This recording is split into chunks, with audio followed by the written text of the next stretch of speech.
Hello friends, it's me, and today Gravity Falls, Book of Bill. Let's check out Film Theory. I solved the Book of Bill, Gravity Falls from the film series. Together, let's go. Let's go. Oh, hello Internet! This time, you're on your own. Actually, no. No, you're not. Film Theory. Hello Internet, welcome to Film Theory, where that some sunny day is finally here. Yeah. Hello Internet, welcome to Film Theory. You know what that means. The one-eyed triangular 2D demon Bill Cipher has returned to wreak havoc on the world of Gravity Falls. Well, sort of. If you don't know, Gravity Falls was an animated series on Disney XD created by mystery mastermind and theorist champ Alex Hirsch. The show's about Alex. twins Dipper and Mabel Pines, who spent summer vacation with their grunkle Stan in the small town of Gravity Falls, Oregon. Here, they encounter all sorts of mysteries and codes and cryptids, gnomes that kidnap kids, and killer animatronics before they were cool. But most importantly, they help defeat Bill Cipher, a demon from the second dimension with godlike powers who was hellbent on conquering the world. This show was built from the ground up for theorizing, something Matt pointed out multiple times throughout his theories and why I've been so excited to cover it. Along with FNAF and the MCU, Gravity Falls was one of the shows that really drove an entire generation of theorists. So when Disney announced the Book of Bill, a new addition to the Gravity Falls canon written by Alex Hirsch himself, I couldn't wait to get my grubby little theorist hands on it. Excuse me, the spirit of Grunkle Stan just kind of possessed me there. See, unlike a lot of other shows from the same period like Adventure Time or Steven Universe, there wasn't a lot of Gravity Falls. It got in, told its story in 2 seasons, and then ended. People desperately wanted more of it, which is why people are so hyped for this book. It's promised to show us more of this world and its characters, and let me tell you friends, this thing is dense. We learn so much about this world, about its history and lore, secrets about each of our main characters, and about Bill himself. And that's without cracking any of the mysteries and codes inside. You guys have been asking us to cover this book for weeks at this point, and believe me, we've heard you. We've been working on this in the background and wanted to make sure we approached it right. And just to be upfront here, friends, there's a lot here. So much in this book, in the surrounding media, and ARG that there's no way this won't be at least 2 episodes. So today, for this theory, we're just going to be looking at the contents of the Book of Bill itself and what it tells us about the future of this franchise. But So there's another episode. This is just part 1. This is just part 1. What is part 2? Don't you worry, it tells us a lot about the future of Gravity Falls. The main thing? Well, it's spelled out clearly in this book in bold, underlined letters, but Bill Cipher is alive. He survived the events of Weirdmageddon, and that might mean the doom of the entire multiverse. But, well, someone's looking out for us. Shake my hand, friends. It's time to get weird. So, probably the first thing we should mention about the Book of Bill is that it canonically originates within the Gravity Falls universe, like the literal physical book itself. It's a tool that Bill uses to psychically link with the reader, and it haunted Ford over in Gravity Falls until he got sick of it and threw it into a dimensional rift left behind by Weirdmageddon. It then ended up in our world, where the reader finds it and is offered a deal by Bill Cipher. Also, just want to say, in the lore and story of this world, Alex Hirsch must have found this book first, and that confirms our previous theory during Matt's retirement party that he was possessed by Bill Cipher. The author blurb on the back of the book sleeve reads, "Hi friends, I'm Alex Hirsch, creator of Gravity Town, and I'm definitely not possessed by a demon right now." Definitely. A bit sus. Don't you think so? And on it goes. Alex then assures us that he's definitely fine and is not calling out for help. He thinks the author doth protest too much. Regardless, the book is in our world now, and it's literally infecting other books, while also summoning Bill to broker an agreement with us, let's say. Yeah, he offers us a deal. He'll tell us all about his backstory, but in exchange, we'll owe him a favor somewhere down the road. It's at this point that we're given a choice to say yes or no, and man, I got excited. I thought this was gonna be one of those awesome sort of choose-your-own-adventure books, so naturally, as someone aware of Bill's shenanigans, I said no and flipped to the page it specified, and, well, there was some very small text upside down on the top of the page. It basically told me that not shaking Bill's hand meant that I was going to live out the rest of my life in the most boring way possible. As a middle manager at a mustard factory in Idaho with 4 children, Gervis, Horvin, Borley, and Smunt. Poor Smunt. Oh, the very fact that you have 4 children makes you unique in this day and age where humans don't want to have children. Yeah, Singapore is like what, 0.6? That means 1 husband, 1 wife, and they have like 0.8 babies. So the very fact that you have 4 babies makes you special, huh? Real, I am absolutely the sort of person that would name like a cat Smunt, and I apologize to my future cat because, well, your name is Smunt. Okay, so it really seems like if we want all of the new, juicy lore in this book, we need to agree to Bill's terms, and hey, well, I've sold my soul for less. We agreed to this— Ooh, Disney Plus! deal, and whoa! In one of the coolest bits of meta storytelling I've ever seen in this sort of product, Bill starts laughing maniacally and literally rips his way through the book into our reality. Honestly, it's really slick stuff and a bit terrifying, and though you might expect Bill to immediately kill us here and move on, nah, he doesn't. He actually keeps up his end of the bargain, and then some. As you can imagine, diving into the Book of Bill has taken a ton of my time that I only have thanks to the sponsor for today's episode, Incogni. How many times has this happened to you? You sign up for a store's loyalty program or a free newsletter, and all of a sudden your phone is bombarded with a bunch of spam calls and random texts, and dude, leave me alone! How did you even get my number? Did Bill Cipher leak it? Bill, did you leak it? Well, one reason that these sorts of spam messages can happen is because mega corporations can't keep their customers' information from getting hacked. And then other companies will buy, sell, or trade your information like trading cards. There are literally thousands of data brokers collecting and trading your personal information without your knowledge or consent. Everything from your full name and address to your cell phone and social security numbers. Thankfully, you can request that these data brokers delete your information, and by law, they have to comply. But the problem is, your data is likely on hundreds of such databases, so trying to clear them all one by one is going to become a never-ending battle. That's where Incogni comes in clutch. They're like my own little waddles who I've sent off on my behalf to go tell these data brokers to remove my data for me, saving me hours of my life, like literally. We've actually partnered with Incogni before, and I personally use the service. The last time I checked in with them in May, they'd saved me 86 hours by doing all of this work for me. But checking in again now, just a few months later, they've saved me over 100 more hours of work. Yeah, really. That time saved has jumped all the way up to almost 190. That's enough time to binge Gravity Falls like another 4 times over.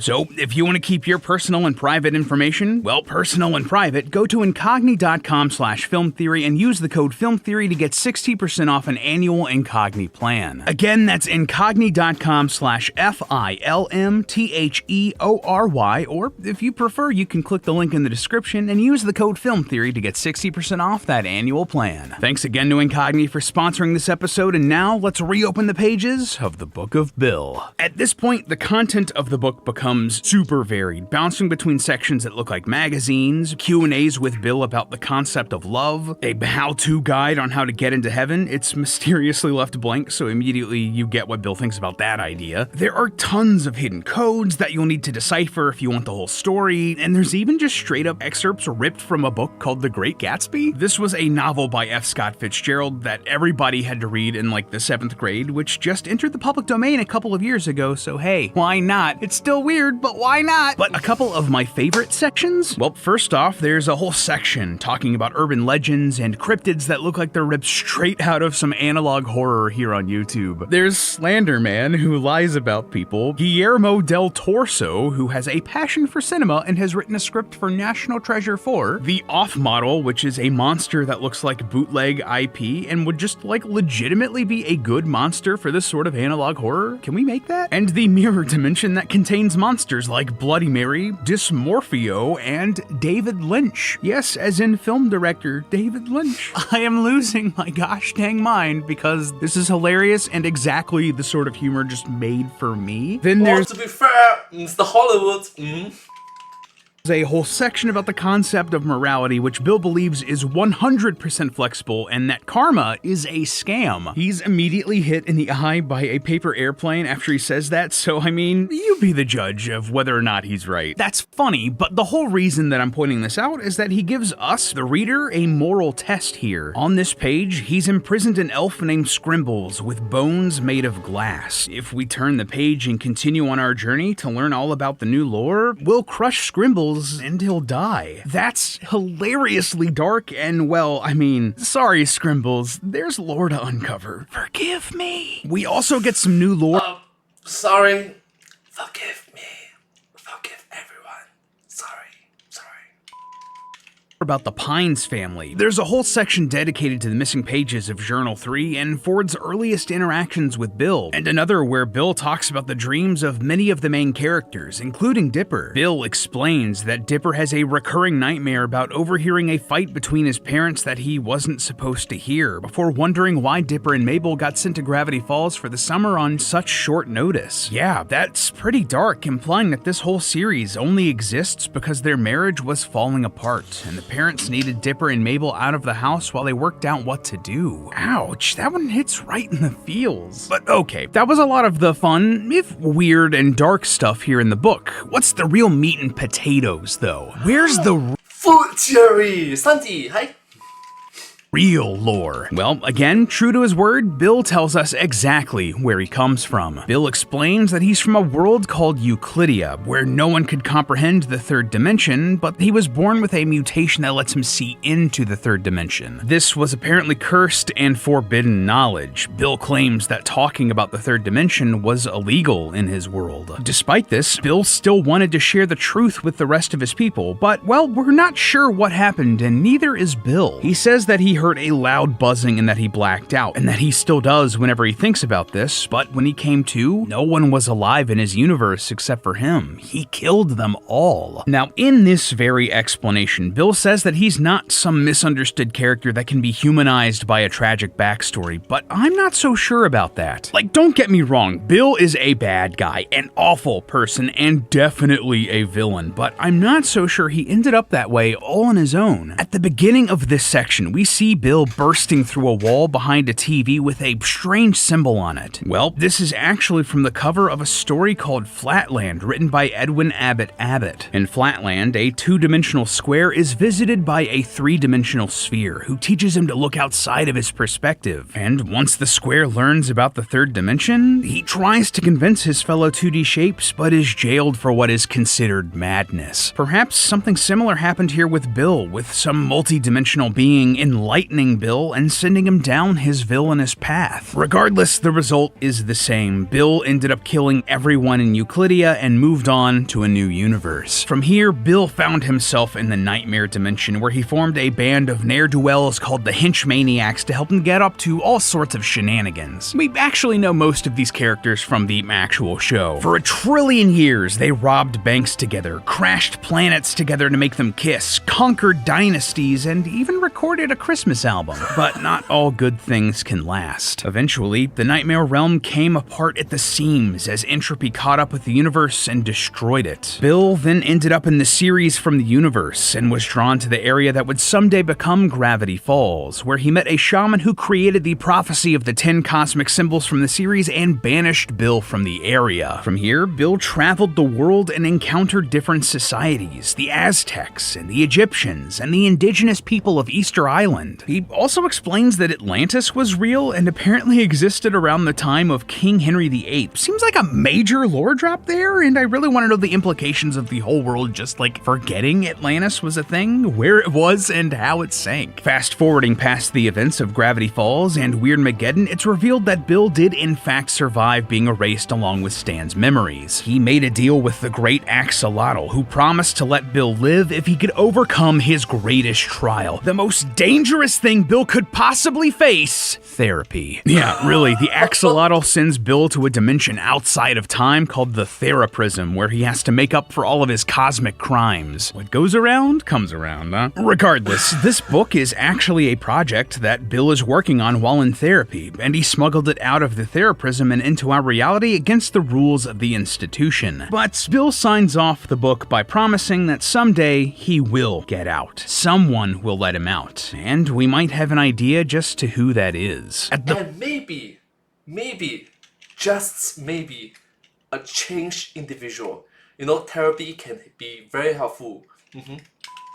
Very end of the book, I'm talking like the last couple pages, we see a picture of the Bill Cipher statue in the woods from the end of the series. However, if we turn the page, we see that same statue again, but its eye has started glowing. Why would the statue suddenly come to life here? Well, zoom in and look at his hand. A bird is perching on it. Has this bird shaken Bill's hand and unwittingly agreed to become his new host just by looking for a place to land? Maybe, yeah. In the days leading up to the Book of Bill's release, a Twitter account called the Oregon Parks Department opened as a viral marketing campaign and included pictures of a bird known as the Western Meadowlark. Look at this thing. This is a real bird that is the spitting image of Bill Cipher. The yellow chest even has a little black top hat shape at the top. This little birdie might have just given Bill Cipher the wings he needed to fly out of the Theraprism and back into the world of Gravity Falls once again. So yeah, that's the story of the Book of Bill, and a small hint to where things might be going, but that's just the topmost layer. We've already touched on a few of them, but this book is packed with additional secrets hidden if you read between the lines, and codes to crack that let us know so much more about this world. For instance, the Book of Bill confirms that there's a Gravity Fall multiverse in play here. In the Parallel Dimensions section, Bill points out just how improbable it was that Dipper and Mabel survived all of the events of the show without getting erased, drowned, frozen, or dismembered, but that's all. So, aka,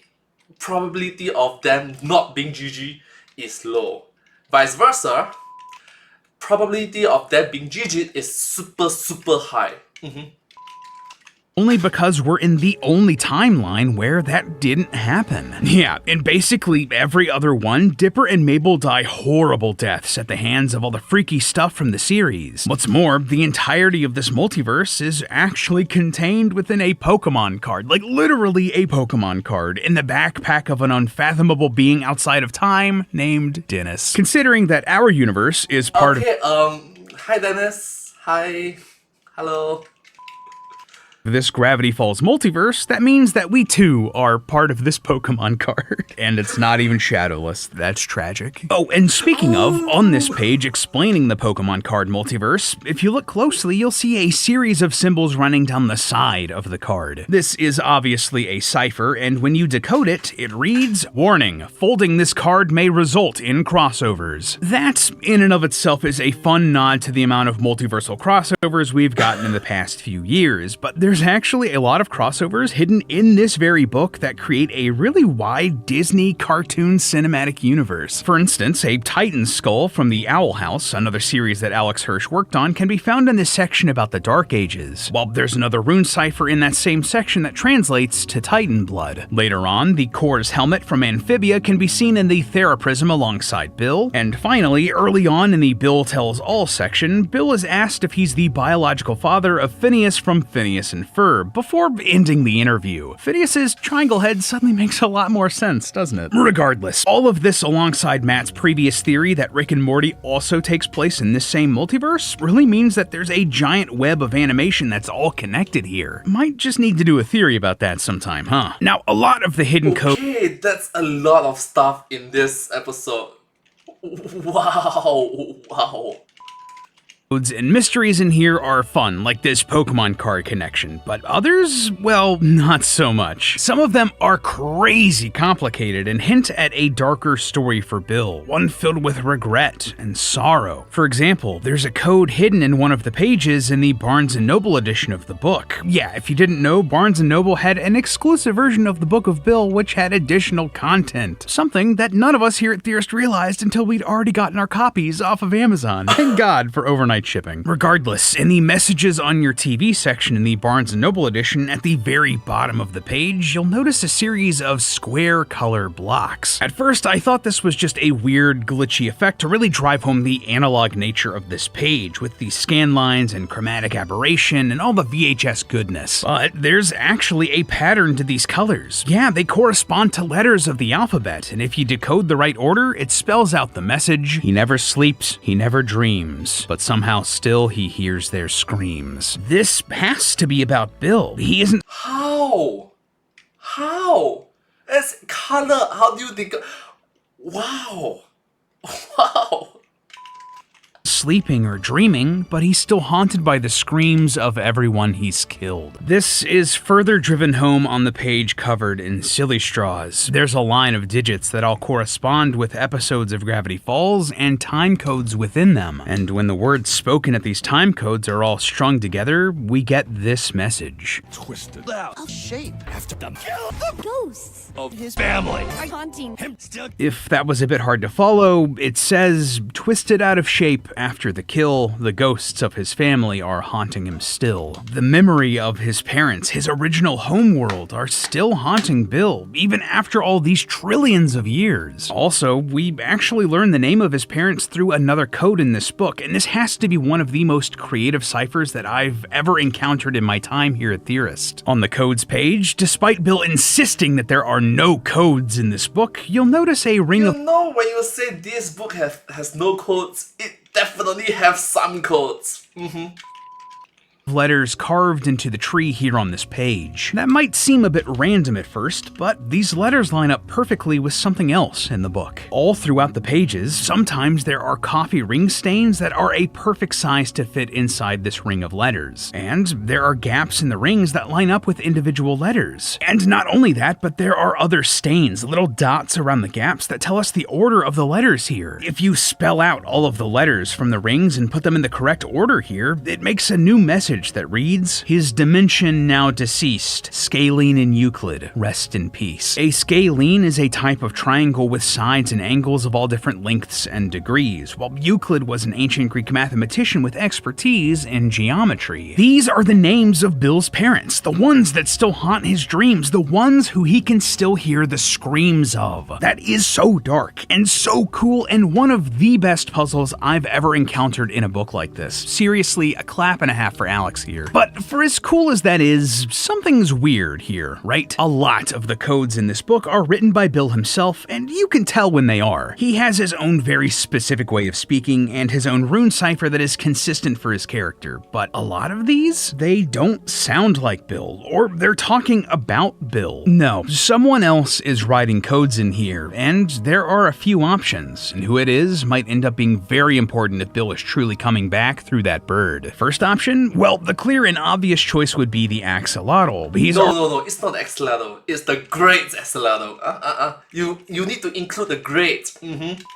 Like saying Alexander. No, the great Alexander. already shown to be more powerful than Bill, enough to put him in therapy, so maybe he's trying to help Bill work through some stuff here. But that's also the most obvious option and the most boring. The second and less obvious option? Well, it could be the people that he's possessed over the years. Yeah, for real, we learn in the book that Bill isn't alone inside of his head. At the bottom of the page about skin, there's a section that gets cut off called Learning is Fun, but it's not what you'd expect. Instead of more factoids about skin, we're shown a cry for help from someone named Grebly Himberdrek of Zimtrex 5, one of thousands of souls that Bill has consumed over the years. It's not entirely clear how this would happen, but I think it's a pretty safe guess to say that these souls Bill consumed were the people that he's made deals with, and now they're stuck inside of Bill's mind, where he plays Good Vibrations by Marky Mark and the Funky Bunch on loop forever. That's actor Mark Wahlberg's previous career, by the way. Yes, he was a rapper, really. This also tells tells me that Alex Hirsch and I have a very similar sense of humor because I died laughing when I read this and immediately went and listened to the song. As a wise man once said, I want to get mine, so get yours. I want to see sweat coming out your pores. Regardless, we see here that one of these characters was able to take the wheel away from Bill enough to write this blurb. Perhaps they're also writing these secret codes and will help us fight Bill when he comes back. Or maybe the fight will be way more personal, with option number 3, Bill's ex-girlfriend. All throughout the book, Bill makes a point to avoid any questions about his own romantic history. In the love section, he redacts a couple of lines before exclaiming that his ex-partners were not relevant because I don't have any. Yeah, sure, Bill, sure. Later, while introducing his crew of henchmaniacs, one of them is completely scribbled out in red marker with a big label saying, not important. If you look The very fact that you scribble away not important is definitely quite important, isn't it? through the red marker, you can barely make out that this character's name is Jessie, and her art looks like she has a lot of eyes, maybe 7 of them. If that doesn't mean anything to you, fair, but if you devoured Journal 3 when it released like we here at Theorists did, you'll recognize that this character looks and sounds a lot like a character known as the Oracle. This is a 7-eyed woman named Jesselbrom the Unswerving, a name that could easily be shortened to Jessie, a character that Bill clearly doesn't want us to think about because she is his ex-girlfriend. That would explain why Jessie didn't show up in Weirdmageddon, if she and Bill broke up on bad terms enough so that Bill wants to scrub her out of his own history? Yeah, she wouldn't want to show up for that. Maybe she's the one who is writing these codes about Bill's regrets, something that she would know as his ex-partner, trying to help us find a way to beat him in the future. To me, that is the most exciting option, Jessie coming back and trying to help defeat her evil ex once and for all. But we'll just have to wait and see. So yeah, all in all, that's the story and the codes hidden in the Book of Bill. It's a lot, and there are puzzles and ciphers here that go even deeper, and weird choices that might not make a lot of sense if you read this book with zero context. Like, for real, I mentioned this earlier, but there are just straight up several pages ripped from The Great Gatsby republished in here. Strange, right? Well, there was a reason for that, one that starts us down a whole new rabbit hole. Let me explain. After we accept Bill's offer at the beginning of the book, it sort of resets, and we're given a new cover and a new page full of all the publishing information of the book. All of this information is now themed around Bill, and at the bottom of the page, we're encouraged to visit thisisnotawebsite.com. Seriously? Seriously? This is not website.com.com. If you did that early on, like right after the book was released, you were asked for a password. What was this password? Well, early on in the book, we're given the one true intelligence test, and one of the puzzles just looked like a bunch of random lines and squiggles. And if you look physically at this image at an extreme angle, the lines form into words and gives you this message. Need a password? Fine, I'll talk. It's the name of the eyeball doc. And guess what? The pages of The Great Gatsby talk about the eyeball doctor, T.J. Eckelberg. Type T.J. Eckelberg into the website and bam, a whole new world is opened up for us to explore. Now, this theory is already long. I wish we could dive into this whole new part of the ARG today, but we just don't have time. I can literally hear our editors angry at me because this video is already longer than 20 minutes. But this is me promising you right now that we are going to do a second theory all about thisisnotawebsite.com as soon as we can. And just like the Book of Bill tells us so much about the future story of the Gravity Falls universe, I think this ARG is telling us exactly how Alex Hirsch and Disney are planning on doing it. So please subscribe for that theory coming really soon because it's Subscribe. Thank you. gonna be weird, y'all. But until then, remember that it's all just a theory. A film theory. And cut. And if you want another Gravity Falls theory right now, check out our video about how Alex Hirsch is literally possessed by Bill Cipher himself. Well, thank you so much. I want to see the meme at the back. Okay, so take a look. It's gonna be weird, y'all. But until then, remember that it's all just a theory. I killed a man's rework old meme. I skipped the intro for Gravity Falls. Dude, what the? Okay, bro. Seriously? But anyways, thank you so much for watching this video. Hope you enjoyed. Subscribe. Thank you. But hey, that's just a theory. A film theory. And cut. Thank you.